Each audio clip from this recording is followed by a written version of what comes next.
আমি জানি না বিচ্ছেদের পর ঠিক কটা বছর কেটে গেলে একে অপরের সামনে সাবলীল হওয়া যায়। আমি জানি না তাকে ঠিক কতটা মুছে ফেললে তার চোখে চোখ রেখে মিষ্টি করে হাসা যায়। আমি এটাও জানি না প্রচুর ভালোবাসতে জানা মন কতখানি শীতল হলে প্রাক্তনকে ভালো আছো জিজ্ঞেস করা যায়। আমি তো জানি আমার মতো বোকা হৃদয় ছাড়াছাড়ির 10 দশক পরও তার নাম শুনে চমকে উঠবে। আমি তো জানি আজও তাকে নিয়ে কেউ কথা বললে চোখ স্যাঁতসেঁতে হয়ে ওঠে।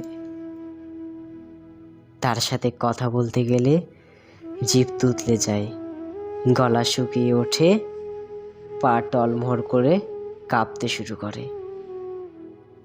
আচ্ছা, এত ব্যথা দিয়ে যে গেল, এত ব্যথা জমলো যার যাওয়ার পর, এত ব্যথা দিলাম নিজেকে যাকে ফিরে পাবো না জেনে, তা কয়েকটা বছর সেরে যায় কি? আমার তো মনে হয় আগামী 7 জন্ম পুরুষ হয়ে জন্মে, আগামী 7 জীবন প্রেমিক মন পেলেও, আগামী 7 শতাব্দী বিরহে আক্রান্ত হলেও একটা সত্যিকারের প্রেমের অসফলতাকে ভোলা যায় না। আর তুমি নিজেকে দেখো, সবে 3টে শরত পার হয়নি, কি সুন্দর নতুন প্রেমের অভিমানে কান্না করছো।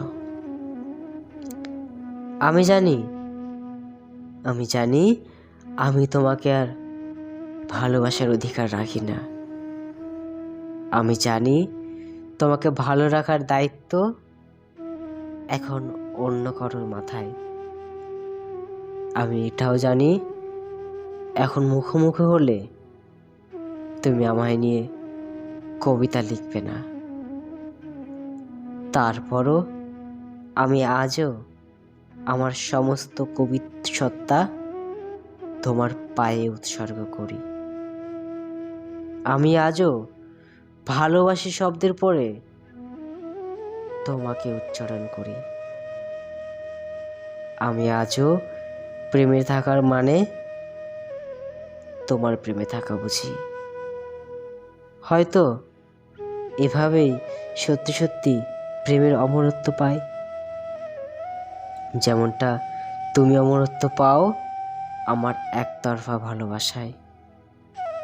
হয়তো এমনভাবেই সত্যি সত্যি প্রেমের অমরত্ব পাই, যেমনটা তুমি অমরত্ব পাও আমার একতরফা ভালোবাসায়, আমার একতরফা ভালোবাসায়।